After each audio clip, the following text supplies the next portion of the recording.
नाज़रीन आदाब, न्यूज़ 18 उर्दू में आपका इस्तकबाल है। मैं हूँ विसाल आज़म। कुछ वाक़े ऐसे होते हैं जो हादसे ही नहीं बल्कि सानहे के तौर पर याद किए जाते हैं और उनका इतना गहरा असर होता है कि सदियों से याद किया जाता है। शायद भोपाल में 35 साल पहले जो यूनियन कार्बाइड फैक्ट्री में जो गैस रिसाव का जो सानहा पेश आया था वो बिल्कुल कुछ इसी तरह का है। हाँ, कुछ अगर बहुत ज़्यादा मुस्बत कुछ पहल होती, जो इसके खाती थे, जो कसूरवार थे, उन्हें कैफरे किरदार तक पहुंचाया जाता।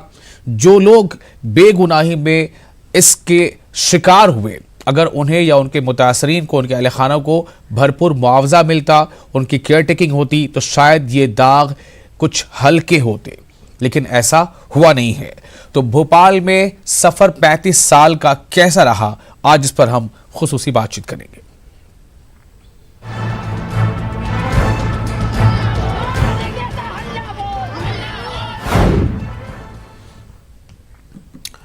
सबसे पहले आपको एक रिपोर्ट दिखाना चाहेंगे। भोपाल गैस आने के 35 साल बाद भी गैस मुतासरीन की नाराजगी कम होने का नाम नहीं ले रही है। ये अलग बात है कि इससे शायद हुकूमतों को असर पड़ता हो या ना पड़ता हो, क्योंकि अगर हुकूमतों पर इसका असर पड़ता है, सियासत पर इसका दबाव पड़ता है, तब जाकर हुकूमतें फैसले भी लेती हैं।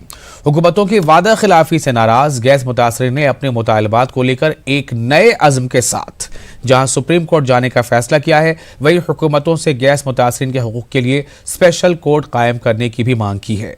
पेश है खास रिपोर्ट।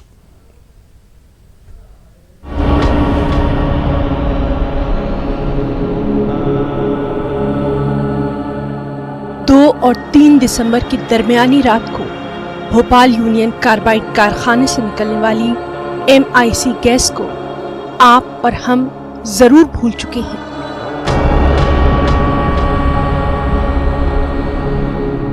लेकिन भोपाल गैस मुतासरीन की अगर बात करें तो 35 साल पहले की उस सुबह और आज की सुबह में कोई ज्यादा फर्क नहीं है।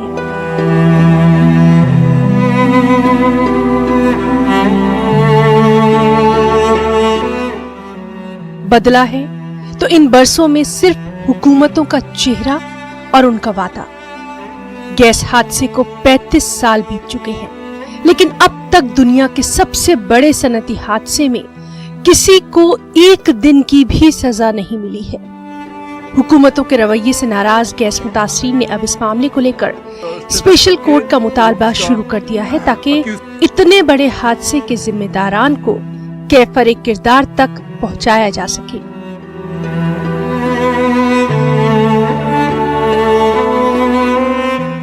स्टेट गवर्नमेंट के ऊपर है, तुरंत एक स्पेशल कोर्ट सेटअप करके वो इसका अक्यूज को ट्रायल कर रहा है और उनको प्रोसिक्यूशन होना चाहिए। उसका बाद बाकी पेंडिंग इश्यूज, क्योंकि अभी एडवाइजरी कमेटी बहुत साल से मिला नहीं है, वो भी स्टेट गवर्नमेंट इनिशिएटिव करके एडवाइजरी कमेटी मीट कर रहे हैं। फिर दूसरा एक बात, cleaning up of contaminated site, इसके लिए हम बोल रहे हैं स्टेट गवर्नमेंट के इनिशिएटिव्स, सब स्टेक होल्डर्स को एक मीटिंग बुला के क्या तरीका होना चाहिए, कैसे ये वेस्ट डिस्पोजल कैसा हो सकता है।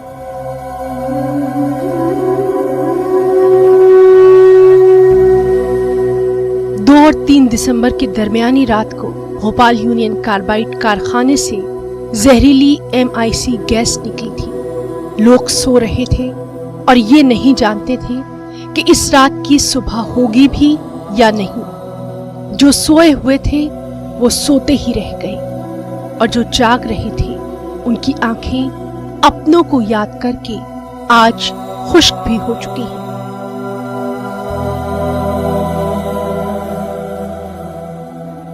पैंतीस बरसों में गैस मुतासरीन को न तो सही ढंग से इलाज ही मिल पाया और न ही मुआवजा। यही वजह है कि जब गैस मुतासरीन अपने बीते बरसों पर नजर डालते हैं तो वो अपनी हुकूमतों के जरिए खुद को ठगा हुआ पाते हैं और 35वीं बरसी पर कुछ इस तरह से अपनी नाराजगी का इजहार भी करते हैं। आगे बढ़ेंगे, चाहे कोर्ट का मामला हो, इंसाफ का मामला हो, या 4 केस अभी चल रहे हैं जब्बार भाई के, और 4 केस 2 जबलपुर में चल रहे हैं, 2 दिल्ली सुप्रीम कोर्ट में चल रहे हैं इलाज का और इसका। आज आप क्या रोटी सेकने के लिए ये सब बातें कर रहे हैं? जो हम गैस पीड़ितों की लड़ाई लड़ने वाले जो हमारे मसीहा थे, और जो हमारी जो अगुवाई करते थे वो आज हमारे बीच में नहीं रहे। मगर इसके बाद भी हम लोगों के अंदर ये जज्बा है कि जो वो हमारे लिए जो लड़ाइयाँ छोड़ गए हैं, हम उन लड़ाइयों को ज़मीनी और कानूनी दोनों तौर से आगे बढ़ाएंगे।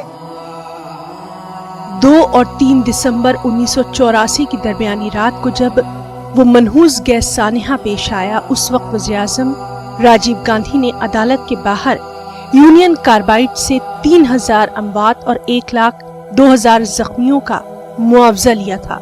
लेकिन जब सुप्रीम कोर्ट ने उस क़यामत सुगरा पर अपनी फहरिस्त जारी की तो इस हादसे में 15,273 लोगों की मौत और 5,74,000 लोगों को मुतासिर माना था। यही वजह है कि गैस मुतासरीन बार बार 5 गुना मुआवजे की बात करते हैं और अपनी मांगों को लेकर उन्होंने 2012 में सुप्रीम कोर्ट में अर्जी भी लगाई थी। न्यूज़ 18 उर्दू के लिए भोपाल से मेहताब आलम की खास रिपोर्ट। तो कहते हैं कि अगर इंसाफ देर से मिले तो वो ऐसा है जैसे इंसाफ मिला ही नहीं। अगर जो गैस मुतासरीन है या उनके अहले खाना है, उनके अहले ख़ानदान है, उनका ये कहना है कि उन्हें अब तक पूरा मुआवजा नहीं मिला या पूरी तरह से इंसाफ नहीं मिला, तो आप अंदाज़ा कीजिए कि 35 साल हो गए हैं। 35 सालों में एक बच्चा न सिर्फ जवान होता है बल्कि उसकी ज़िंदगी की आधी उम्र से ज़्यादा वो गुजर चुका होता है। 35 साल का एक जवान वो बुढ़ापे की दलील से पहुँच चुका होता है, और अगर वो बूढ़ा था तो उसकी क्या हालत होती है वो हम सब जानते हैं। ऐसे में ये बहुत बड़ा सवाल है कि क्या इंसाफ हुआ, क्या इंसाफ के तमाम दरवाजे बंद हैं? वो कौन कौन से ऐसे इदारे हैं जहां से इंसाफ की आवाज़ को बुलंद करने की उम्मीद की जा सकती थी, चाहे वो हमारे सहाफ़त हो, चाहे वो हमारी दूसरी तंजीमें हो या फिर हुकूमती इदारे हों। कहाँ कहाँ से क्या इंसाफ मिला और कहाँ कहाँ से मायूसी मिली? हमारे साथ कुछ खास मेहमान हैं, उनका हम आपको तारुफ कराते हैं, उनसे हम इस पर गौर फिक्र करेंगे। हमारे साहब हैं हामिदा बी हैं, जो सदर हैं, प्रेसिडेंट हैं गैस पीड़ित संगठन की। सबसे पहले आपका हम इस्तकबाल करते हैं। नेहा बग्गा हैं, बीजेपी के तर्जुमान हैं, और निदा शावर हैं, महिला कांग्रेस महामंत्री हैं, और मेहताब हमारे नुमाइंदे हैं, और साथ ही ज़फ़र आलम हैं, सीनियर जर्नलिस्ट हैं। ख़ास तौर से इन्होंने इस मौजू पर बहुत कुछ लिखा पढ़ा है। सबसे पहले हामिदा भी मैं आपके पास आना चाहूँगा। 35 साल हो चुके हैं उस सानहे को। शायद कुछ लोगों के लिए सिर्फ आज ही उनके कानों में ये बात पड़ रही होगी कि 35 साल हो गए हैं, और पिछली बार जब वो 34 साल का सफ़र पूरा होता तब उन्होंने 34 साल सुना होगा, आज 35 साल सुन रहे हैं। लेकिन आप या आपसे जुड़े तमाम लोग क्या इससे बिल्कुल वैसा ही साल में 1 या 2 बार सुनते या उसकी बात करते हैं, या पल पल आपने इसको जिया है और आप इस इंतज़ार में हैं कि न जाने कब हमें मुकम्मल इंसाफ मिले? हामिदा भी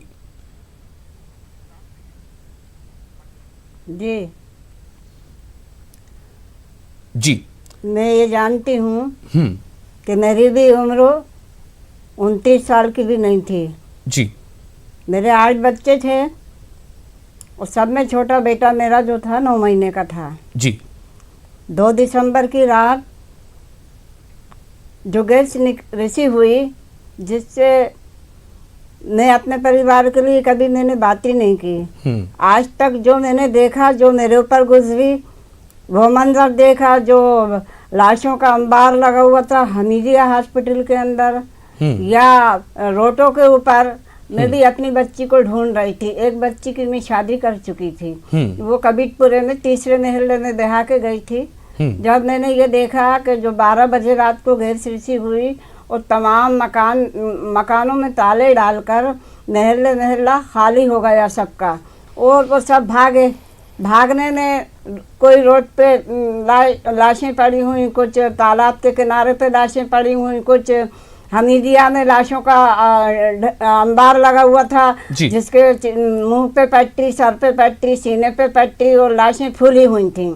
उस वो बच्ची के लोलता में, अपने घर वालों के लोलता में और पब्लिक के लोलता में कि ये हुआ क्या है जो हमने ये धुआं सूंघा, देखा, आंखें हमारी भी फूल गई, बच्चे खांस रहे, बच्चे बीमार हो गए। हमारे छोटे बच्चे के सर पे से बैटल चढ़ी, नसें नहीं मिल रही थी बच्चे की। और जो ये आलम मंजर हमने रोड पे निकल कर देखा, मैं बुरखे में थी, बुरखा ओढ़ती थी, मैं नौजवान थी, 29 साल की उम्र भी नहीं हुई थी मेरी। तो वो जो मंजर मैंने देखा तो मैं धीरे धीरे मैंने अपने मिस्टर से जिद की मिस्टर कह रहे थे कि नहीं मैं नहीं ले जाऊंगा आपको। मैंने कहा नहीं मैं चलूंगी, क्योंकि मैं माँ हूँ, मुझे भी ढूंढना चाहिए, आप भी ढूंढो। जब हमीदिया पे पहुँचे तो वो मंजर मैंने देखा, लाशों का ढेर और नंबर बाय नंबर लाशें मिल रही थी। और वो लाशों के साथ में जो सलूक किए जा रहे थे, वो सलूक ऐसे थे कि हजारों की तादाद में जो लोग मरे तो उनकी चीताएं जली, कब्रिस्तान में गार के गार खोद के मिट्टी डाली गई।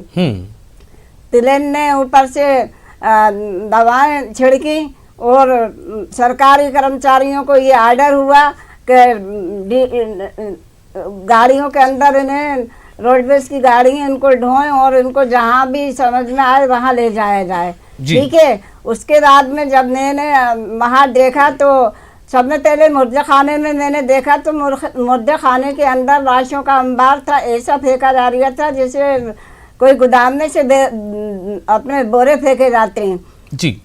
तो ये जो चीज़ें हुई सामने, तो मुझे मौका अंदर घुसने का नहीं मिला। मैं बाहर से सारा तमाशा देखती रही और उसके बाद में फिर मैंने अपनी बच्ची को ढूंढना चालू करा जी। ओके।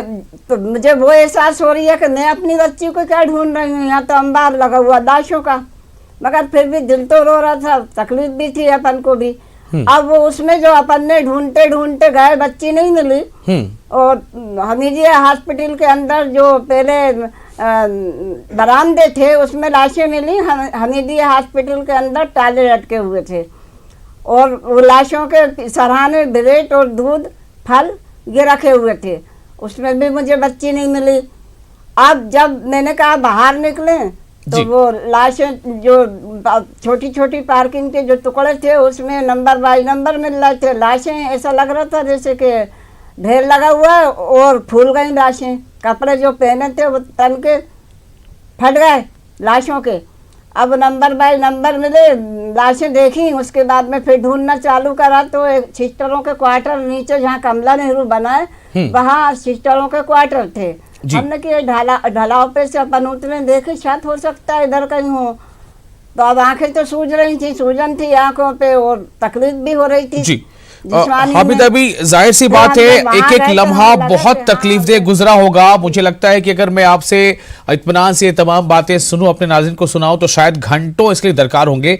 मैं सिर्फ ये जानना चाहता हूं कि ये 35 साल का जो अरसा बीता है इसमें कमी क्या नजर आई? हम एक ऐसी हुकूमत में है जहां हम सरकारों को चुनते हैं, हम हुकूमत को चुनते हैं, लेकिन फिर हुकूमत ने हमारे लिए क्या नहीं किया, क्या कमी रह गई इन गैस मुतासरीन के मुआवजे या उन्हें मुकम्मल इंसाफ के लिए? ये आपकी ज़बानी सुनना चाहते हैं।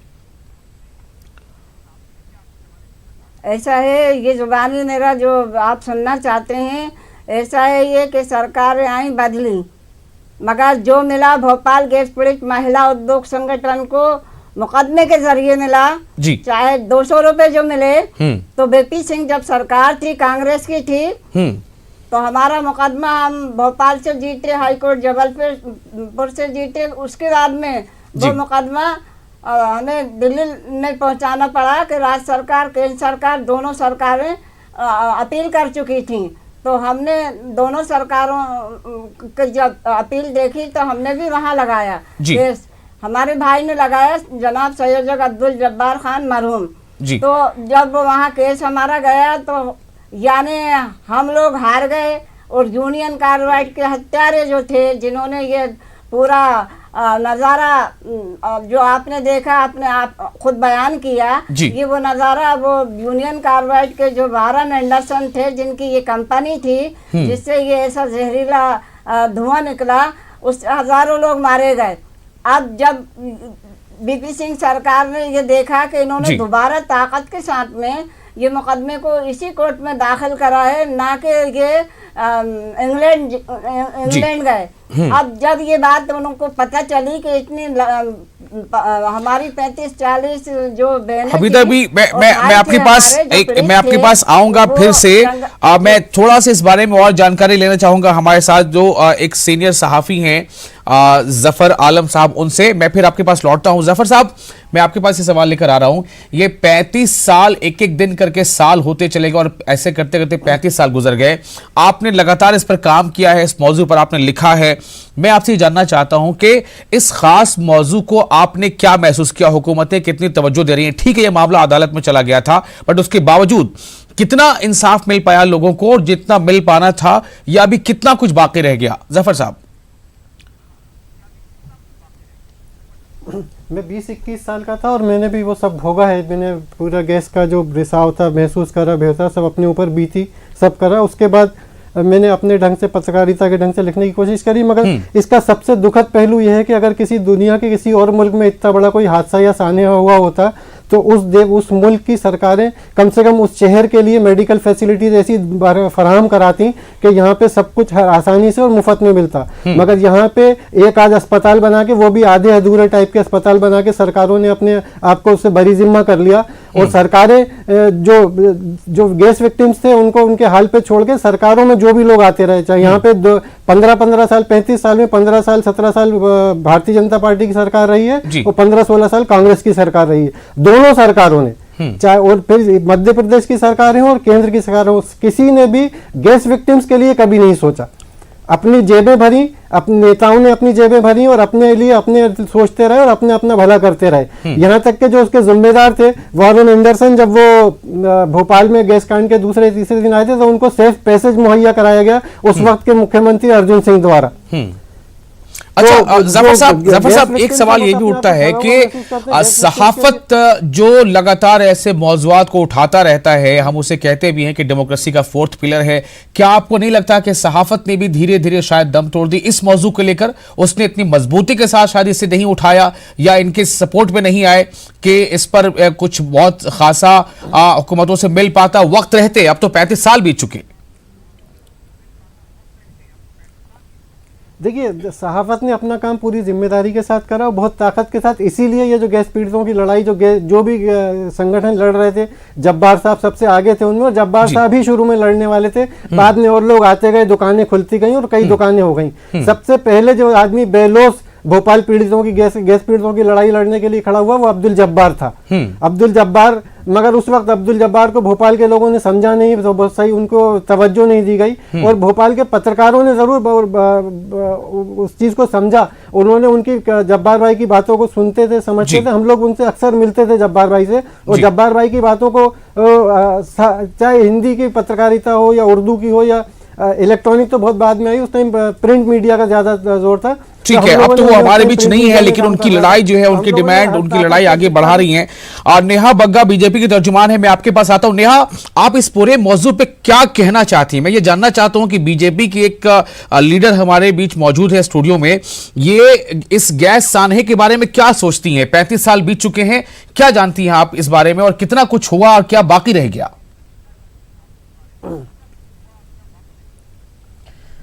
देखिए, सबसे पहले तो आज जब 35वीं गैस त्रासदी के हम जो बरसी है उसको मना रहे हैं, उस पे मैं ये कहना चाहती हूँ कि आज का जो समय है उसमें 3-4 पीढ़ियां ऐसी हैं जो इस औद्योगिक जो त्रासदी है, औद्योगिक जो ये गैस त्रासदी हुई है, विश्व की सबसे बड़ी ये औद्योगिक त्रासदी थी जिसमें कई हजारों लोगों की जान चली गई जी। और जो उस समय में प्रदेश में चाहे जो सरकार रही हो या जो देश की सरकार थी, उसने उस उद्योगपति को भगाने में जो भूमिका निभाई है उसको लेकर आज भी भोपाल की जो जनता है वो उसको फेस कर रही है। कई सारे लोगों की उसमें जान चली गई, कई लोग आज भी अपने हेल्थ इश्यूज को लेकर इससे जूझ रहे हैं। आज जब यहाँ पर सरकार दोबारा से कांग्रेस की आ गई है मध्य प्रदेश में जी, तो यहाँ पर आप उस समय के मुख्यमंत्री अर्जुन सिंह जी का पुतला लगाने को लेकर बहस करते हैं। उनका पुतला एक जगह पर लगाया जाता है, उनको सम्मानित किया जाता है। मेरा तो प्रश्न ये है कि जिस सरकार ने एंडरसन को भगाने में एक अहम भूमिका निभाई, जिस सरकार ने एंडरसन को क्लीन चिट देने में एक अहम भूमिका निभाई, वो सरकार आज सिर्फ पर्यावरण की बात कर शांत क्यों है? वो ये क्यों नहीं कहती कि जिस प्रकार से देश में अहम मुद्दों को लेकर फास्ट ट्रैक कोर्ट चल रही हैं, रोज उन पर सुनवाई हो रही है। मतलब आपकी नजर में कांग्रेस जिम्मेदार बहुत बड़ी है, दूसरी पार्टियां जिम्मेदार नहीं है? डे टू डे बेसिस पर क्यों नहीं उसको फटाफट? आपकी नजर में कांग्रेस बड़ी जिम्मेदार है इस पूरे वाकये के लिए, दूसरी पार्टियां जिम्मेदार नहीं है? मैं इसमें आपको सिर्फ एक छोटा सा उदाहरण दे दूं कि कांग्रेस की जब सरकार थी तो केंद्र में 615 करोड़ रुपए लेकर आपने एंडरसन को वहां से मुक्त कर दिया जी। जबकि हाँ। यहाँ पर जो लोग थे, जो पीड़ित थे, उनको यहाँ पर 4,000, 5,000, 10,000 रुपए का मुआवजा मिला। एक टैक्स पेयर का पैसे से ही आप उन हिंदुस्तानियों के गम को दूर करना चाहते हैं। लेकिन नेहा, आप ये ना भूलिए कि हम इस वक्त 1984 में नहीं हैं, हम इस वक्त 2019 में हैं और इतने लंबे अरसे में प्रदेश में भी सरकारें बदली हैं और मरकज में भी सरकारें बदली हैं। जो भाग गए या जिनको भगाया गया, लेकिन जो यहां रह गए उनके लिए हमने क्या किया, सवाल ये पैदा होता है। निदा शावर महिला कांग्रेस की महामंत्री है, मैं आपके पास आ रहा हूं। कांग्रेस पर यह इल्जाम बार बार लगता रहेगा और मैं आपसे जानना चाहता हूं कि आज की तारीख में 2019 में आप जो गैस मुतासरीन हैं, जो यहां रह गए हैं, वो आज भी भटक रहे हैं, अपने मुआवजे के लिए दर दर भटक रहे हैं, उनके लिए कांग्रेस क्या कर रही है? देखिए, सबसे पहले तो मैं ये बोलना चाहूंगी कि 15 साल हमारी सरकार नहीं रही है। ठीक है। जो सरकार जब थी, सब सहयोग करा, सरकार ने पूरा सहयोग दिया। जो जब गैस कांड हुआ तो सारा उन्होंने ही सब लोगों को 1300 लोगों को 13 दिन उन्होंने अनाज भेजा, 13 महीने अनाज भेजा उन्होंने। और बाकी जो है 1300 लोगों को रोजगार दिया, 2300 लोगों को रोजगार दिया। वो जो उस टाइम जो हो सकता था वो कांग्रेस सरकार ने बराबर करा है। ये चीजें हमीदा भी बता सकती हैं, सहयोग करती रही है हमारी सरकार। रहा उसके बाद 15 साल हमारी सरकार नहीं रही है, उसके बाद हम लोग कुछ कर ही नहीं पाए, कांग्रेस नहीं कर पाई। लेकिन अब हमारी एमपी में सरकार आ गई है और हमारी सरकार अब इस बात को बराबर उठा रही है। जब से हमारी सरकार आई है, हमारे जो मंत्री हैं जी, गैस राहत मंत्री, वो भी इस बात को बराबर उठा रहे हैं और हम लोगों का प्रयास बराबर चल रहा है कि किस तरह से हम गैस पीड़ितों को अब सहयोग दे सकें। क्योंकि जो हॉस्पिटल है, मेमोरियल हॉस्पिटल है, वो केंद्र से जुड़ गया है। जो अभी वहां पर 1 साल से पहले वहां पर लोगों को इलाज नहीं मिल पा रहा था। मेन मकसद हमारा वो है, जो लोग अभी जो इलाज के लिए परेशान हो रहे हैं उनको सही तरीके से इलाज मिलना चाहिए। जो हॉस्पिटल जो खुलवाए गए थे उसमें इलाज नहीं हो रहा था। 15 साल से हमारी ठीक है। मैं अब रुक करता हूं अपने नुमाइंदे मेहताब आलम का। मेहताब, कांग्रेस वाले बीजेपी को इल्जाम तराशी करते हैं, बीजेपी कांग्रेस पे इसका ठीकरा फोड़ती है। इस बीच हुआ दरअसल क्या यह वाकई कांग्रेस ने मतलब इन्हें ऐसी अपने हाल पे छोड़ दिया या बीजेपी ने अपने हाल पे छोड़ दिया, या दोनों की इसमें कुछ कमियां रह गई हैं? मेहताब। विशाल, हमें बता दें, देखिए दोनों पार्टियों की अपनी मजबूरियां ये है कि दोनों पार्टियों ने, चाहे बीजेपी हो या कांग्रेस, जब दोनों पार्टियों ने जो है डाउ केमिकल से इलेक्शन के नाम पर पार्टी फंड में चंदा लिया है, तो ये किस दोनों पार्टियों ने लिया? हमारे नाज़रीन गौर से सुन रहे हैं। बात यह है कि जब दोनों पार्टियों ने लिया जी। और दूसरी बात हमें बताएं कि जब यहाँ पर 2010 में जो है भोपाल में जिला कोर्ट से एक फैसला आया और तमाम लोगों को जो है उसमें रिलीफ किया गया, तो शिवराज सिंह ने कहा कि हम इस पर क्यूरेटिव पिटीशन लगाएंगे, लेकिन नहीं लगाया गया। अगर मध्य प्रदेश में इस वक्त भारतीय जनता पार्टी की सरकार नहीं है तो केंद्र में सरकार है। मोदी जी कई बार जो है अमेरिका गए, लेकिन गैस मुतासरीन को लेकर डाउ केमिकल या एंडरसन से कभी कोई बात नहीं हुई। और यही जो कमलनाथ, जो इस वक्त मध्य प्रदेश के मुख्यमंत्री हैं, 2007 में जब इंडस्ट्रीज मिनिस्टर थे तब इन्होंने कहा था कि जो है अब उस गम को भूल जाना चाहिए और जो फॉरेन इन्वेस्टमेंट है, डाउ केमिकल को दोबारा मौका दिया जाना चाहिए, क्योंकि इससे भारत को जो है इन्वेस्टमेंट मिलेगा और लोगों को रोजगार के अवसर प्राप्त होंगे। तो दोनों पार्टियां अपनी अपनी सियासत कर रही हैं। यहाँ पर इनके गम से जो गैस मुतासरीन मर रहे हैं, क्योंकि इसमें कोई पॉलिटिकल पार्टी का आदमी नहीं मरा है, इसमें आम लोगों की मौत हुई है। अगर पॉलिटिकल पार्टी के लोगों को, अपर क्लास के लोगों को, कोई जो है ब्यूरोक्रेट के लोगों की मौत हुई होती तो शायद इनको इनके दर्द का एहसास होता। इस वक्त मुझे जो है अंजुम बाराबंकी के शेर याद आ रहे हैं। वो कहते हैं कि रात भी कयामत की, ऐसा लगता था मर गया भोपाल, खुशबुएं रो रो के पूछती थी ये कौन बर्बाद कर गया भोपाल। तो बर्बाद जो भोपाल हुआ है वो दोनों पार्टियों की वजह से हुआ है। और 35 साल बाद विशाल अगर हम बात करें तो हमें देखते हैं कि अब गैस का सानेहा दोनों पार्टियों के एजेंडे में ही नहीं है। अभी वो जो है दोनों पार्टियों के एजेंडे में ही नहीं है, चाहे कांग्रेस वाले लाख बीजेपी पर इल्जाम तराशी कर लें या बीजेपी वाले लाख कांग्रेस पर इल्जाम तराशी कर लें, और मध्य प्रदेश से तो मुझे लगता है कि इन दोनों के अलावा तीसरा ऑप्शन भी शायद बहुत बड़ा वहां पर बचता नहीं है रियासती हुकूमत के लिए। मेहताब, मैं नेशनल में ये जानना चाहूंगा कि 35 साल का ये सफर पूरा हो गया है, अगर इनके मुतालबात हम गौर करें, जो हमीदा भी अभी बता रही थी कि अहम 3-4 चीजें क्या हैं जो आज की तारीख में बहुत अहम है, जो होनी चाहिए इनके लिए, जो इनके मुतालबात हैं। देखिए सबसे बड़ी बात मैं बताऊं, जिस तरह से जफर आलम ने कहा, सबसे बड़ा जो है मामला इनके इलाज का है। इलाज को लेकर अस्पताल बहुत सारे बनाए गए, लेकिन वो अस्पताल खुद बीमार है, उसमें सहूलियात ही नहीं है। जब उसमें सहूलियात नहीं है, डॉक्टर नहीं है, स्पेशलिस्ट नहीं है, जिस तरह से जो है हमारी आपसे बात हो रही थी, भोपाल मेमोरियल हॉस्पिटल बनाया गया जो सुप्रीम कोर्ट की निगरानी में, लेकिन वहाँ पर डॉक्टर नहीं है। जब अच्छे डॉक्टर नहीं है तो वहाँ पर मरीज कौन जाएगा। दूसरी बात ये भी है कि उन अस्पतालों में जो गैस विक्टिम्स के लिए बनाए गए, वहां पर डॉक्टरों ने ड्रग ट्रायल्स भी शुरू कर दिया था, और अब्दुल जब्बार उस मामले को लेकर जो है कोर्ट में भी गए कि 80 लोगों की मौत सिर्फ इस बुनियाद पर हो गई कि डॉक्टर्स वहां पर ड्रग ट्रायल कर रहे हैं। तो मतलब एक जख्म जो है ये हुआ कि हुकूमतों ने नजरअंदाज किया, दूसरी तरफ जो डॉक्टर हुआ है उन डॉक्टर ने जो है कंपनियों को जो मफाद को पूरा करने के लिए ड्रग ट्रायल का काम कर दिया, और उनके खिलाफ भी आज तक चाहे भारतीय जनता पार्टी की सरकार रही हो या कांग्रेस की, दोनों ने कोई एक्शन नहीं लिया। दोनों ने कोई एक्शन नहीं लिया। फिर से आ रहा हूं मैं, नेहा बग्गा, आपके पास 20 सेकंड है, कितना जिम्मेदार मानती हैं? कुछ तो मान भी लिया कीजिए ताकि जनता को लगे कि ये पार्टी बहुत नेचुरल है। मैं निदा साहबा के पास भी आऊंगा। जगह आप ये बताइए नेहा बग्गा जी की क्या कमी रह गई बीजेपी से? मैं ये कहना चाहूंगी, देखिए सबसे पहले तो मैं ये कहना चाहूंगी कि हादसा वो था नहीं जो गुजर गया, हादसा वो था कि सब चुप थे। ये जो औद्योगिक आतंकवाद हुआ है 84 में भोपाल में, उस समय जो मैं आपको पूर्व में भी घटना बता रही थी कि केंद्र ने पूर्व में नहीं जाना चाहता, मैं 1984 में नहीं जाना चाहता, मैं 2019 की बात करना चाहता हूं। अगर हम देखिए, अगर हम केंद्र में उस समय की कांग्रेस सरकार ने मुआवजे के नाम पे क्या किया उसकी चर्चा नहीं करेंगे तो आज के इंफ्रास्ट्रक्चर, आज के डॉक्टर, आज के ट्रीटमेंट पे हम बात नहीं कर पाएंगे। हमें सिर्फ बात नहीं करना है, हम ये सोच रहे हैं कि आज उनकी अगर उनका इलाज आज नहीं हो पा रहा है तो इलाज कैसे हो? आज एंडरसन को अगर ले भी आ जाए तो इलाज उनका नहीं हो सकता ना उससे। सवाल ये है, जवाब दे रही हूँ, ये दो अलग अलग पहलू हैं, दो ट्रैक हैं। आपको उसी का जवाब दे रही हूँ कि भोपाल त्रासदी पे